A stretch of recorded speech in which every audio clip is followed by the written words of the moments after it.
सफ़ेद रुई की कालू जैसी बरसती बर्फ में वो एफिल टावर के पास बैठी थी। सर से पाँव तक ऊनी कोट में छुपी हुई थी। सफ़ेद बर्फ जो मुसलसल उस पर पड़ रही थी, उसमें छुपी वो बर्फ की शहजादी लग रही थी। नजरें बार बार चारों तरफ भटक रही थीं। शायद आज फिर उसे किसी का इंतजार था। उसे सर उठाकर शानो शौकत से खड़े टावर को देखा, जिसका आखिरी सिरा तेज पड़ती बर्फ में छुप सा गया था। लोग इस मौसम का भरपूर फायदा उठा रहे थे।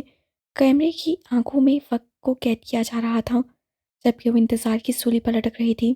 तुम्हें पूरा यकीन है कि वो आएगा माही? एला ने उसके करीब आते हुए पूछा था। वो खुद भी ऊनी कोट में छुपी एक भालू लग रही थी।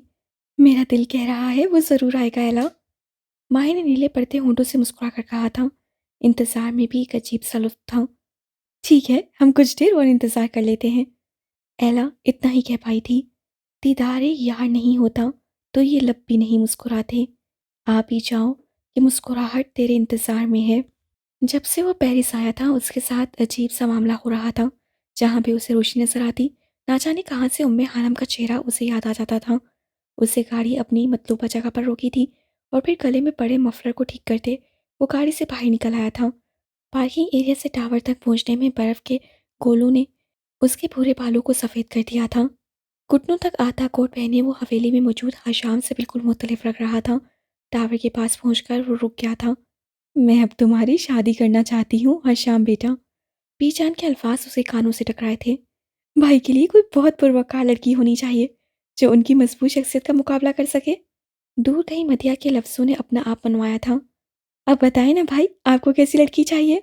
बीजान, मुझे अभी शादी नहीं करनी। अभी बहुत कुछ करना है। उसके लिए बहुत मुश्किल था उन दोनों खवातीन को समझाना। मंगनी तो की जा सकती है ना? मदिया बाजिद थी। बता दें भाई, आपको कैसी लड़की पसंद है? वे पसंद की हुई है तो वो भी बता दें। ऐसा कुछ नहीं है मदिया। वो उकता गया था बातें सुन सुनकर। फिर भी कोई तो खास बात बताएं ताकि लड़की ढूंढने में हमें आसानी हो। मदिया उम्मीद भरी नजरों से उसे देख रही थी। बीजान जैसी शख्सियत हो, बारो बावकार, जो इस आलिशान हवेली में आए तो इस हवेली का वकार कहीं दबता महसूस हो। वो अपनी पसंद बता चुका था।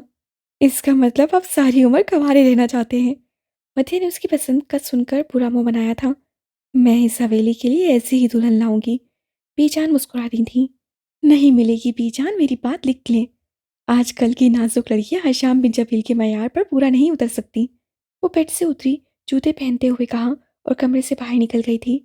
कोई पसंद है तो बता दो। उसके जाने के बाद बीजान ने पूछा था। बीजान, ऐसा कुछ नहीं है। मैं बता चुका हूँ मुझे अभी शादी नहीं करनी, और जहाँ आपकी मर्जी होगी मैं वहीं कर लूँगा, लेकिन करूँगा अपने वक्त पर। आप बेशक लड़की ढूंढ लें, मगर जब तक मैं ना कहूँ शादी नहीं होगी। वो अपना हतमी फैसला सुना चुका था। उसने आसमान की तरफ निगाह उठाई थी। सारा आसमान जैसे सफ़ेद हो गया था। अचानक उसके तसव्वुर पर सफ़ेद दुपट्टा ओढ़े रोशनी में लिपटी उम्मे हानम का चेहरा उभरा था। वो एकदम चौंका था। अपने जीवन साथी के बारे में उसकी ऐसी बड़ी बड़ी डिमांड्स नहीं थी। उसे बाबाकार लड़कियां अच्छी लगती थीं। वो बीजान को कह आया था कि वो अपनी मर्जी से ढूंढ ले, लेकिन ना जाने क्यों बार बार वो लड़की उसके तस्वुर में उभरती थी। ये मैं क्या सोच रहा हूँ? उससे अपना सर झटका था, जैसे इस तरह करने से वो दोबारा उसके जहन में नहीं आएगी। Excuse me. आवाज़ पर वो पलटा था। उसके सामने एक लड़की खड़ी थी, उन्हीं कोट पहने। बर्फ ने उसे सफ़ेद बना दिया था। चेहरे के अतराफ में बिखरे बालों पर सफ़ेद बर्फ उसे दिलकश बना रही थी। जी। वो उलझा था। आप हशाम बिन जबील है ना? वो कितनी चाहत से पूछ रही थी, जैसे यकीन ना हो सामने खड़ा हशाम जबील ही है। जी। वो इतना ही कह पाया था। मैं माहिन हमदान। मैंने आपको मैसेज भी किया था। माहिन ने एक बार भी पलकें नहीं झपकी थी। उसे लग रहा था अगर ऐसा हुआ तो सामने खड़ा शख्स फिर गायब हो जाएगा। माही को लग रहा था जैसे सब कुछ थम गया हो। लोगों के चिल्लाने का शोर, सब कुछ जैसे पीछे चला गया हो। उसे याद था तो बस इतना कि इस शख्स को उससे बहुत चाहा है। एक बार देखने की बहुत सी दुआएं मांगी हैं। मैसेज? हशाम बड़बड़ाया था और फिर कुछ याद आने पर वो चौंका था। और मैंने आपको जवाब दे दिया था मिस माहिन हमदान कि मुझे कोई दिलचस्पी नहीं। उसका लहजा सख्त हुआ था। उसने गाड़ी की तरफ कदम बढ़ाए थे। माहिन का दिल डूब कर उभरा था। अगर वो उसकी आंखों में जलते चिराग की लो एकदम बुझते देखता तो शायद लहजा सख्त न करता। लेकिन आप मेरी बात तो सुने। आपको याद है हम यहाँ मिले थे, इसी जगह पर? शायद आप भूल रहे हैं। वो उसके पीछे लपकी थी। रंग उतरे लाल गुलाबी सा। कोई करता है तेरी बात पिया। मुझे नींद की ना अब चाह रही। मैं याद करूं तुझे सारी रात पिया। तू चांद है मेरे आंगन का। तेरी चमक से उजला घर बार पिया। तेरे प्यार की तनक मुझ पे यूं चढ़ी। मुझे आए ना कोई रंग रास पिया। तेरे साथ रहूं खिले फूल सभी। तेरे बाद न रहे मेरी राख पिया। मैं धूल भी नहीं तेरी नगरी की। तू है मेरे सर का ताज पिया। मेरी मिन्नत है तू जो सवालों से मैं मांगू तुझे हर बार पिया। है चाह मेरी जब मरने लगूं तेरे हाथ में हो मेरा हाथ पिया। देखिए मिस, मुझे बहुत बुरा लग रहा है कि मैं आपको बार बार इनकार करूं। आप खुद समझ जाएं तो बेहतर है। मुझे नहीं करनी दोस्ती। वो रुका। अब की बार उसका लहजा पहले से भी सख्त था, जबकि माही कुछ बोल नहीं पाई थी। मर्द की फितरत है, जो औरत खुद उसके पास चलकर आए वो उसे कभी पसंद नहीं आती। माही शायद ये नहीं जानती थी। वो चला गया था, जबकि बर्फ की शहजादी बर्फ पर खड़ी रह गई थी। उसकी आंखों में आई नमी ने हर चीज़ को धुंधला कर दिया था। हनम प्रिंसिपल के ऑफिस में मौजूद थी। आज फिर उसका बुलावा आया था। उसका नन्हा सा दिल फिर कांप रहा था। उससे परेशान नजरों से अपने सामने परचुमान प्रिंसिपल को देखा, जिनके हाथों में कुछ टेस्ट थे, जबकि दूसरी जानिब दीवार के साथ रखे सोफे पर उसे रूहान जबील को देखा था, जो टांग पर टांग जमाए बबल चिबाने में मसरूफ था। उसके चेहरे पर संजीदगी, जबकि आंखों में गहरी शरारत थी। वो समझ गई थी कि आज फिर कुछ गलत होने वाला था उसके साथ, क्योंकि जहाँ आरजे हो वहाँ कुछ भी ठीक नहीं हो सकता था। मिस उम्मे हानम, प्रिंसिपल ने मोटे शीशों वाली ऐनक के पीछे से झांकते हुए कहा था। यस मैम, हानम ने डरते डरते जवाब दिया था। मैंने सुना है कि आप पूरी तवज्जो से ना तो लेक्चर लेती हैं, बल्कि टेस्ट भी ध्यान से चेक नहीं करती। जी। इस इल्ज़ाम पर वो फुकला गई थी। जी, मुझे आपकी क्लास के कुछ स्टूडेंट्स ने बताया है। प्रिंसिपल की बात पर उसने चौंक कर आरजे की तरफ देखा, जिसके होंठों पर मुस्कुराहट रिंग गई थी। ये देखिए मिस उम्मे हानम, ये चेक किए हुए टेस्ट आपकी लापरवाही साबित कर रहे हैं। प्रिंसिपल ने कहते हुए टेस्ट का बंडल उसकी तरफ फेंका। हानम ने कांपते हाथों से टेस्ट उठाकर देखने शुरू किए। रीचेकिंग की गई थी। उस दिन दूसरी बार ख्वाब देखने के बाद उसे नींद नहीं आ रही थी, तो उसने गायब दिमागी से टेस्ट चेक करना शुरू कर दिए थे। सिर्फ एक टेस्ट ऐसा था जिस पर वो ठीक से तवज्जो नहीं दे पाई थी। सॉरी मैम, दरअसल अभी मैंने रीचेकिंग नहीं की थी। तो तो क्या? अगर आपने रीचेकिंग करनी थी तो फिर बिना रीचेकिंग के मुझे क्यों भिजवाए गए ये टेस्ट? प्रिंसिपल सख्ती से पूछ रही थी। मैम, ये टेस्ट मुझे स्टाफ रूम के बाहर नीचे पड़े हुए मिले थे। चेक किए हुए थे।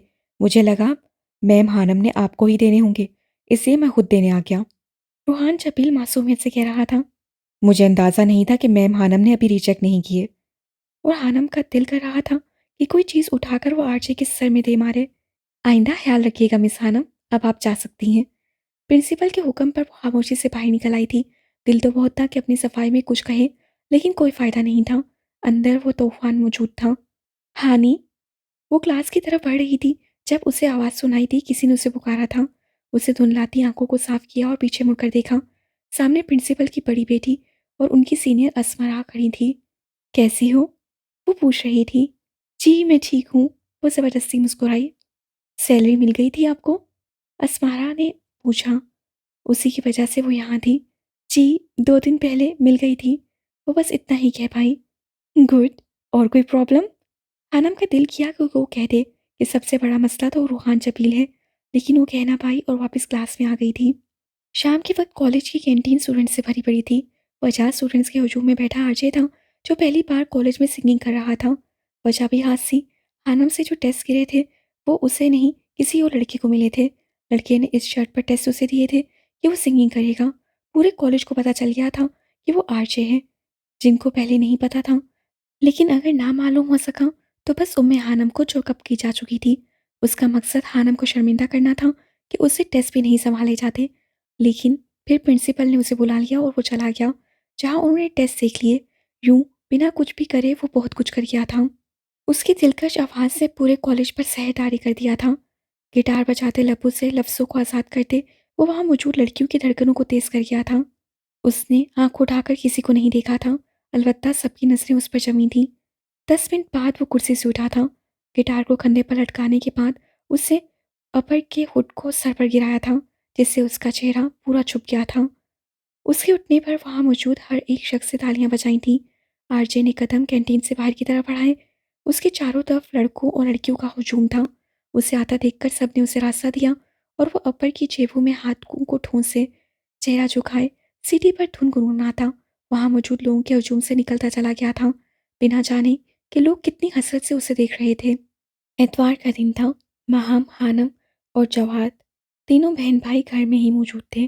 बाहर चलती ठंडी हवाओं ने धुन को छुटने पर मजबूर किया था, लेकिन हवा की वजह से लोग अपने घरों में दबके पड़े थे। वो किचन में खड़ी नाश्ता बना रही थी। कल होने वाले वाक़ये ने उसे रूहान जबील से मज़ीद दूर कर दिया था। जब प्रिंसिपल उसे डांट रही थी, उस वक्त जिस तरह से वो महसूस हो रहा था, हानम को याद था।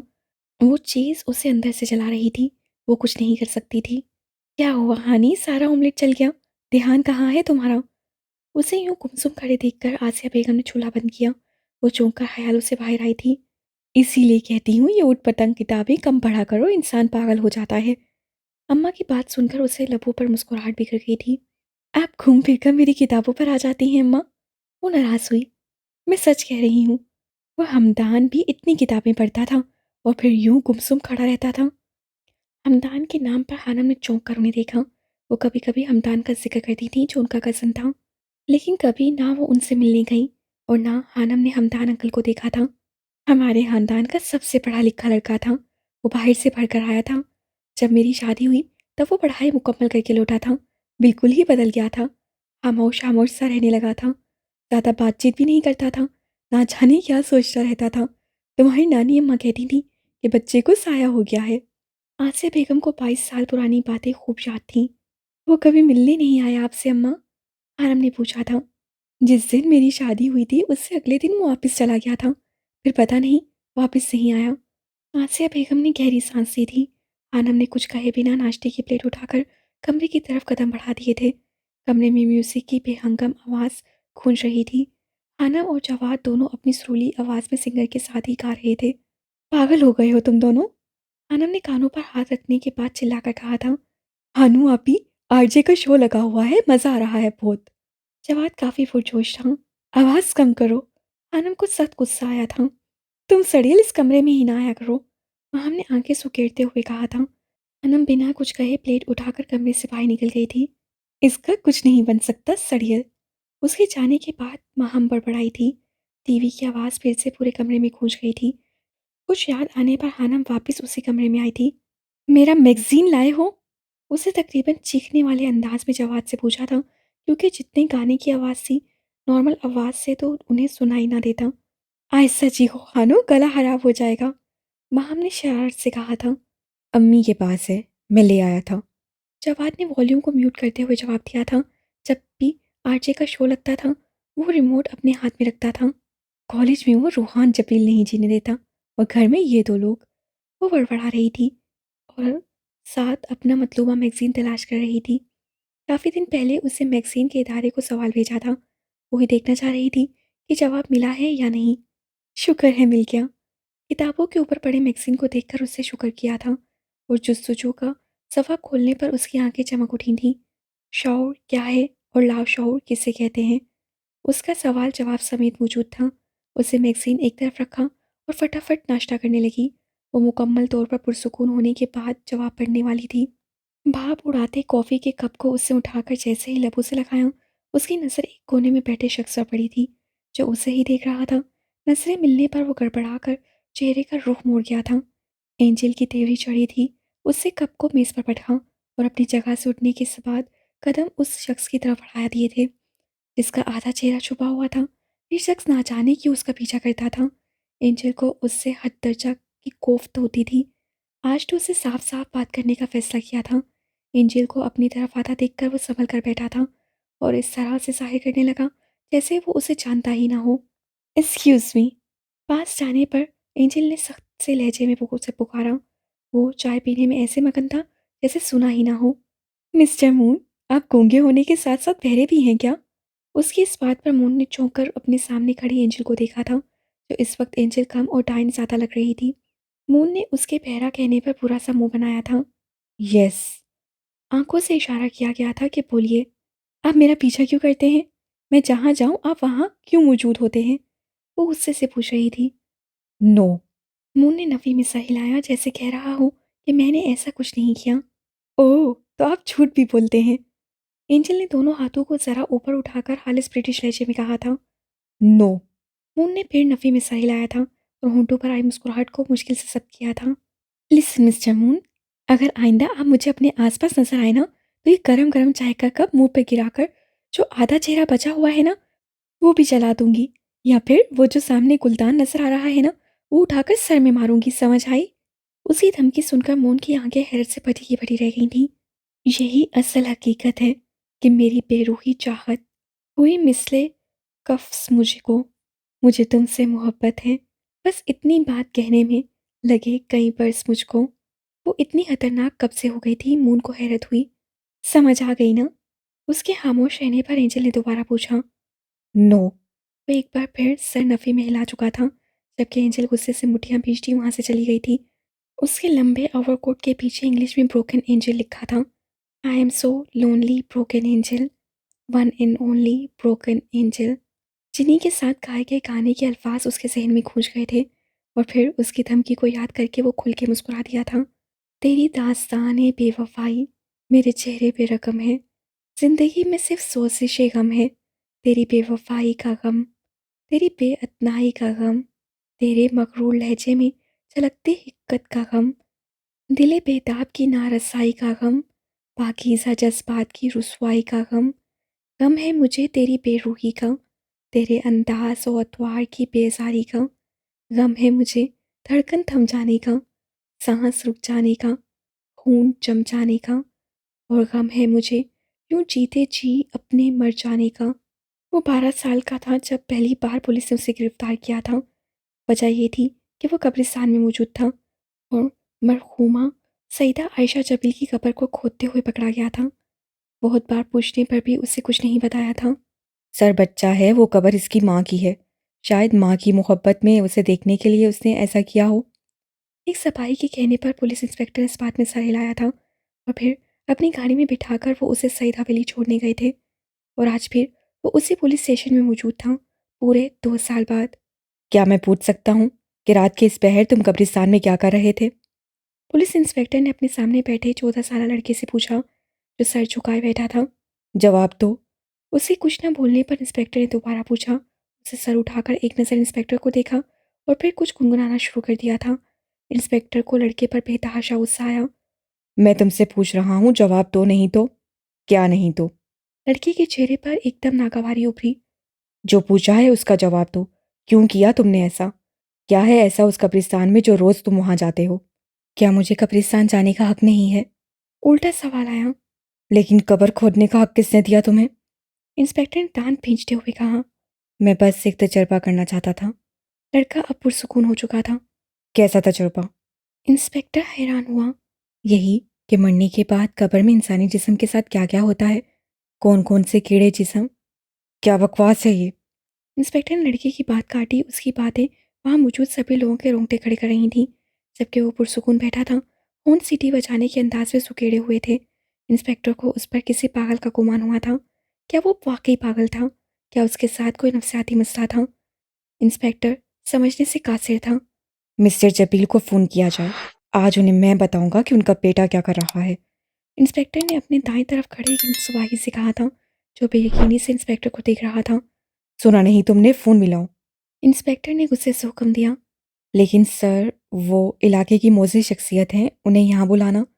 इंस्पेक्टर के घूरने पर बाकी अल्फाज उसके मुंह में ही दम तोड़ गए थे और वो फौरन फोन की तरफ लपका, जबकि लड़का पुरसुकून अंदाज में बैठा कुछ गुनगुना रहा था। शौर क्या है? सवाल के पहले हिस्से का जवाब उससे पढ़ना शुरू किया था। कुछ सवाल सोच लेते हैं। क्या खुदकार रिपोर्ट जो अपना रास्ता खुद तलाश कर सकता हो बाशऊर है? क्या पालतू कुत्ता जो जज्बात का इजहार कर सकता है और खुद से फैसले भी ले सकता है, क्या शौर रखता है? एक नौसाइदा बच्चा जो दूध पीकर लटक कर सो गया है, उसे बाशऊर कहेंगे या एक सोते हुए शख्स का शौर जागते शख्स से फर्क रखता है? इस बारे में सच ये है कि हमें अभी हमारे पास शौर की मफरूज़ी तारीफ या उसकी पामाइश का तरीका या फ्रेमवर्क नहीं। मादे या तवानाई के बारे में तफसीली और कामयाब फ्रेमवर्क मौजूद हैं, मगर जहन के बारे में उनका मतवासी नहीं। मगर ये सूरत हाल अब बदल रही है। इस दौर की मुश्तरका ज़ुबान मालूमात है। किताबें, तस्वीर और फ़िल्में हों या हमारी जीनियाती स्ट्रक्चर, इन सबको मालूमात के स्ट्रक्चर में ढाला जा सकता है, जिसे सिफ़र और एक की सूरत में भी ढाला जा सकता है। ये मालूमात खुद किसी मीडियम की मोहताज नहीं, चाहे ये कंप्यूटर की याददाश्त में बरकी चार्ज के तौर पर रहे या किसी सफ़े पर लिखी गई लकीरों में। वैसे ही मालूमात असाबी हेलियों के जोड़ों में भी हालत के तौर पर रह सकती हैं। कंप्यूटर के इब्तदाई दिनों से एक बहस रही कि ज़हन को मालूमात की हालतों से समझा जा सकता है, मगर इस हाल को किसी भी नज़रिए में बदलने के सराहे की कमी रही। पहली बार गिलोलियो टोनी ने एक मरबूत नज़रिया पेश किया, जिसको इंटीग्रेटेड इंफॉर्मेशन थ्योरी, मरबूत मालूमात का नज़रिया कहा जाता है। ये नज़रिया दो बुनियादों पर खड़ा है। एक ये कि शऊर की हालतें मुमताज़ हैं और मालूमात से भरपूर हैं। दूसरा ये कि ये मालूमात मरबूत हैं। कोशिश भी की जाए तो एक हालत के टुकड़े नहीं किए जा सकते। यानी अगर आप अपने दोस्त को रोते देखें तो ये नहीं कर सकते कि चेहरा देख लें और रोने को नोटिस ना करें, या किसी मंजर का एक हिस्सा देखकर याद रख लें और दूसरा छोड़ जाएं। तो जो भी मालूमात हैं वो मुकम्मल और नाकाबिले तकसीम है। जैसे जैसे वो पढ़ रही थी, सोच की लकीरें उसके चेहरे पर वाज़ह हो रही थीं। इतना पढ़ने के बाद उसे सफ़ा पलटा था। इस मरतूब मालूमात और शऊर की अकाई के पीछे असाबी निज़ाम के बहुत से हिस्से मिलकर काम करते हैं। जब ये ताल्लुक मुनक़ता होना शुरू हो जाए, जैसा कि नींद या बेहोशी की हालत में होता है, तो शऊर मध्यम होना शुरू हो जाता है। अगर मुनक़सिम दिमाग वाले मरीज़ों को देखें, जिनके दिमाग के दो हिस्सों का राब्ता मिर्गी के दौरों के इलाज के लिए मुनक़ता किया जाता है, तो ये नज़र आ जाता है कि ऐसा करने से शऊर भी दो हिस्सों में तकसीम हो जाता है। इससे ये समझा जा सकता है कि शऊर के लिए अकाई की सूरत में मुमताज़ हालतों का रब्त दरकार है। एक कंप्यूटर हार्ड डिस्क में कैपेसिटी ज़हन से ज़्यादा होगी, मगर ये अकाई की सूरत में जुड़ी नहीं। एक हार्ड डिस्क में मालूमात सिफ़र और एक की सूरत में है, और इसमें महफूज तस्वीर से कंप्यूटर ये अंदाज़ा आसानी से नहीं कर सकता। इसमें महफूज तस्वीर एक लड़की की है जो बचपन से बड़ी होती हुई अब टीनेजर बन चुकी है। बायोलॉजिकल ज़हन कम इंफॉर्मेशन रखने के बावजूद उनको बहुत आसानी से यकजा कर सकता है। ऐसा न्यूरॉन्स के क्रॉस सिंक होने की वजह से है। जितने लिंक्स बढ़ते जाते हैं, वही मालूमात उतनी मायने खेज होती जाती हैं। इससे टोनी ये नतीजा निकालता है कि इंटीग्रेटेड इंफॉर्मेशन की पैमाइश ही शऊर की पैमाइश है। इन ख़यालात को रियाज़ी की ज़बान में इंफॉर्मेशन थ्योरी के तवस्सुरात के तौर पर बताया जा सकता है, और असूली तौर पर इनकी पैमाइश किसी भी चीज़ के लिए की जा सकती है। बायोलॉजी में किसी एक दिमाग के न्यूरॉन, एक्रोन्स, डेंड्राइट और साइनप्रेस को देखते हुए उस इंटीग्रेशन की पैमाइश करना मुमकिन हो सकेगा। इससे जो नंबर निकलेगा वो उस नेटवर्क की हालत की पैमाइश कर देगा। इसे यूँ कह लें कि उनकी ईजाद का नंबर होगा। जितना इंटीग्रेटेड सिस्टम होगा, उतना ये तजावुज़ ज़्यादा होगा, और उतना ही ये नंबर शऊर की हालत बताएगा। इस नज़रिए से हमें कई मुश्किल सवालों के जवाब मिल जाते हैं। सीरिलियम, जो कि दिमाग के पिछले हिस्से में है, उसमें न्यूरॉन्स की तादाद सेरेब्रल कॉर्टेक्स से ज़्यादा है। अगर सीरिलियम काम करना छोड़ दे तो कई सलाहियतें मुतासिर होती हैं, मगर मजमूई तौर पर शऊर पर असर नहीं पड़ता। जबकि कॉर्टेक्स या थैलेमस शऊर के लिए बहुत ज़रूरी है। ऐसा क्यों है? मरदूब मालूमात का नज़रिया उसका जवाब इस हिस्से की सर्किट की पेचीदगी के फ़र्क से देता है। इसी तरह गहरी नींद में और जागती हालत में इनफरादी हेलिये की एक्टिविटी में फ़र्क नहीं आता, मगर इन हालतों में शऊरी कैफियत के फ़र्क का जवाब इस नज़रिए से मिल जाता है। इस नज़रिए से ये भी वजाहत हो जाती है कि शऊर के लिए ना कोई हिस्स चाहिए और ना ही कोई आउटपुट। ये खुद अपने अंदर एक डायनामिक एंटिटी है, और उसी में कैंसर के मरीज़ की तकलीफ़, बचपन की यादें और मरकबा करते शख्स का सुकून पाया जाता है। ऑस्कर वाइल्ड की तशरीह की जाए तो गुलाब की महक, सेब की सुर्खी और कोयल की आवाज़ इन्हीं असबाबी तामालात में ही मौजूद है। डिस्क्लेमर: आईआईटी अभी शऊर की मुकम्मल वजाहत नहीं करता, लेकिन इस बारे में अब तक की बेहतरीन scientific theory integrated information theory है। ये 2004 में पहली बार पेश किया गया और उसे बेहतर करने पर काम हो रहा है। इसके तीसरा वर्जन 2014 की है। शऊर के बारे में होने वाली बेहतर काम अभी तक यही है। इसे समझकर आप इस मौजू पर होने वाले काम और समित से मुतारिफ हो सकते हैं। इंसानी दिमाग में 100 अरब के करीब न्यूरॉन्स हैं। उनमें से ज़्यादातर न्यूरॉन्स दिमाग के उन हिस्सों में हैं जिनका शऊर की प्रोसेसिंग से कोई ताल्लुक नहीं है। मिसाल के तौर पर इंसान के दिमाग में सबसे ज़्यादा न्यूरॉन्स सेरिबेलो में हैं, जो हमारी हरकत की कोऑर्डिनेशन का काम करता है, लेकिन इस हिस्से का शऊर से कोई ताल्लुक नहीं है।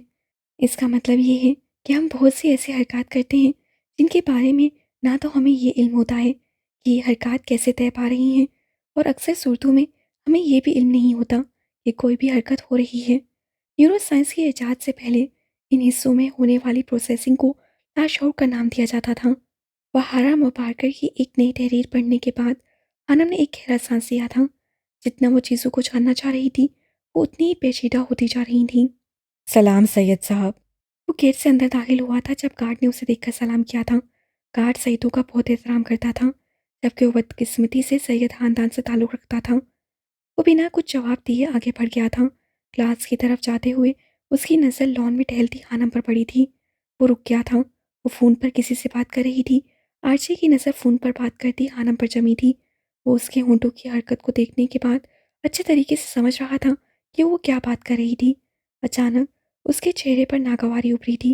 वो अपने गुस्से को ज़ब्त करता आगे बढ़ गया था। वो जान गया था कि खानम ने फ़ोन पर क्या कहा था। कौन रूहान जबील? दुनिया की बदकिस्मत तरीन लड़की होगी वो, जिसकी ज़िंदगी में रूहान जबील दाखिल होगा। उन पर खानम ने महरू से कहा था। आरजे की आंखें गुस्से के बायस सुर्ख हो चुकी थीं। कॉरिडोर में दाखिल होने पर उसने पिलर्स को जोरदार ठोकर मारी थी। शायद खानम जानती नहीं थी कि वो अनजाने में जो कह गई थी, उसके बदले में आरजे उसे कभी माफ़ नहीं करने वाला था। एक पल लगा था उसे खुद को नॉर्मल करने में, और फिर वो गहरा सांस लेता आगे बढ़ गया था। 5 मिनट बाद वो पुरसुकून सा क्लास में बैठा मिस उम्मे हानम का इंतज़ार कर रहा था। क्या पता हानी, वो दुनिया की सबसे खुशकिस्मत तरीन लड़की हो जो रूहान जबील की ज़िंदगी में दाखिल हो। नहीं, ऐसा नहीं हो सकता। एक रैशनलिस्ट अगर खुदा को ना मानकर अपने आप को अजीम समझे तो वो बेवकूफ़ हुआ ना। उसके पास अकल होती तो वो खुदा की निशानियों को पहचान लेता ना। अच्छा, छोड़ो इन बातों को। तुम आज जल्दी एकेडमी आ जाना, कुछ काम है। और कोई इंसान ये नहीं जानता कि दूसरा इंसान अल्लाह पाक से कितना करीब तर है। कैसा काम? आनंद ने पूछा। वो उसकी दूसरी बात को नज़रअंदाज कर गई थी। तुम आओ तो सही, फिर बताती हूँ। ओके, क्लास का टाइम हो गया है, वो ले लूँ फिर आती हूँ। आनंद ने पुरसुकून से अंदाज में कहते हुए फ़ोन बंद किया था। जैसे वो क्लास में दाखिल हुई, आज वो क्लास में देखकर वो थोड़ा हैरान हुई थी। वो आज वक्त से पहले मौजूद था, और कमाल ये कि वो खिड़की से बाहर आसमान को नहीं तक रहा था। कैसी हैं आप मिस उम्मे हानम? वो तमीज़ से पूछ रहा था। आनंद को तो हैरत से मुंह खोल गया था। अल्लाह तौबा, कितने रूप है इस शख्स के। अल्लाह इस बला से बचाना मुझे।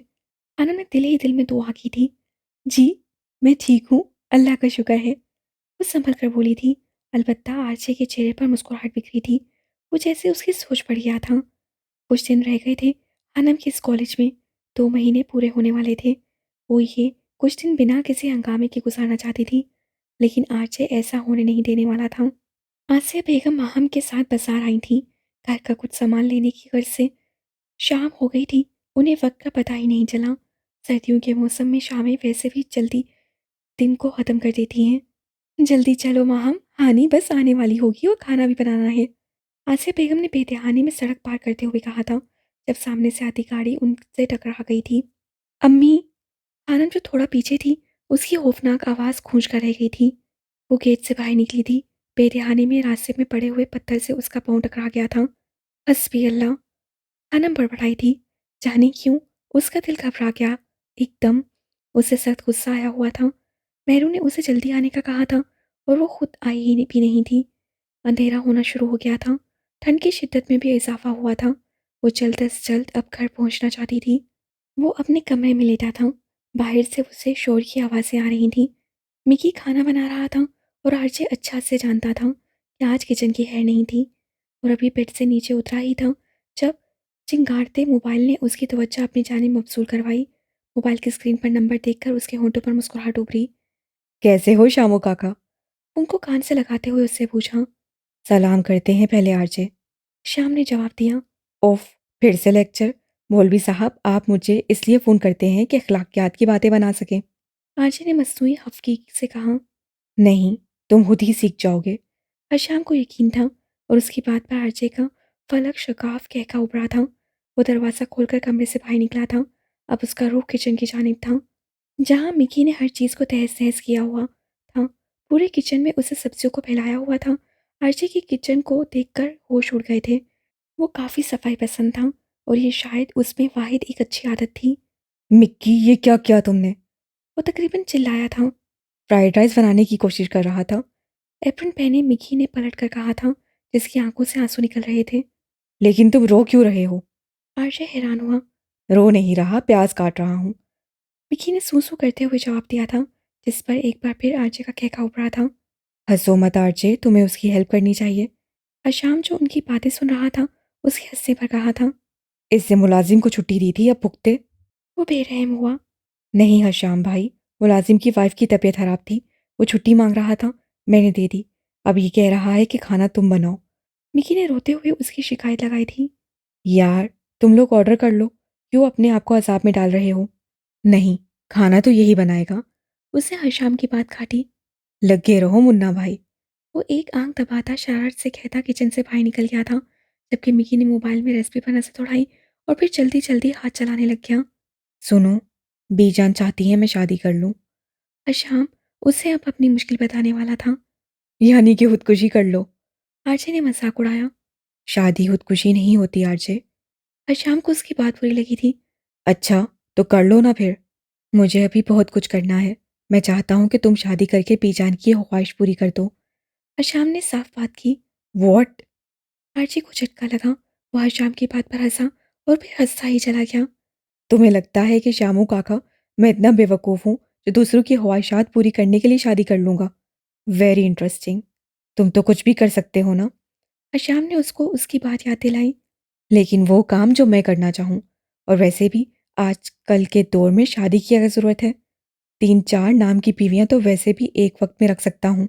वो महसूस होते हुए बोला था। अब तुम शादी का भी मजाक उड़ाओगे? अशाम नाराज हुआ। लेकिन कोई शादी के लायक हो तब ना। और एक ही औरत के साथ ज़िंदगी गुजारने का सोचने से ही मेरा दम घुटता है। शादी मैं ज़रूर करूँगा, अपनी पसंद से, और 3-4 लड़कियों से करूँगा ना। वो उसे अपने हाथों से इगा कर रहा था।